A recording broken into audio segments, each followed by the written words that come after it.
I went to UCLA during the glory days when they had Jackie Robinson and Kenny Washington.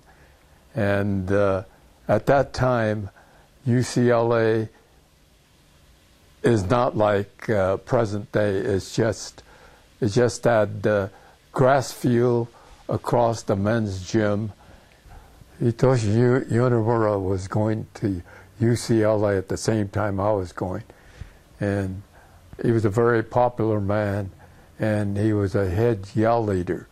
And he was, when we had UCLA football games, he'd be one of 3 yell leaders in front of a great big Bruin crowd, and he was leading all the yells and songs, excuse me, and he was very, very popular with the UCLA group. He was my friend since junior high school days, because we lived on Adams, which is 26th Street, and Hitoshi lived right behind us on 25th Street. And so when he wanted when we're going to UCLA, I'd give him a lift every now and then. Not every day, but anytime he wanted a lift, I pick him up and drive out to UCLA. Hitoshi Yonemura was very outgoing, and to be a yell leader, you have to really be very personable, outgoing, and get along with everybody. Not only Hitoshi, but there was Tanahashi, who was a big wheel in the UCLA ROTC program. He was killed, and Hitoshi Yonemura, and also Yoshiharu Aoyama. They were going to UCLA at the same time I was going, and they were all killed in Europe.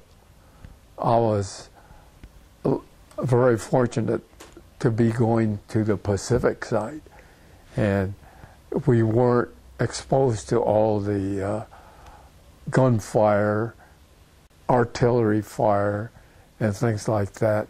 So I came back without a scratch. But Hitoshi and Tanahashi was my scout leader, and also he was always one of these guys that always helping somebody else. So he and his buddy, they got shot over in France, and they're bleeding. And when the medic came up to Kay said, "Take care of my man first, then you come back to me." When the medic did that and took care of his friend, Kay had bled to death. And so Kay was one of the leaders of our Boy Scout troop. So I really admired Kay, and I was really saddened to hear that he was killed.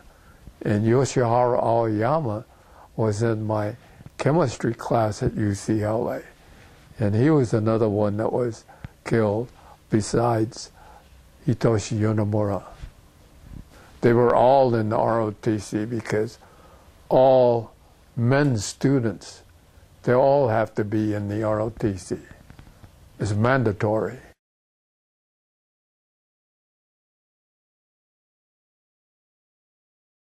Military Intelligence Service, we went to Camp Savage, and we studied Japanese military terms and about the strength of the company, how many men in a company, and things like that.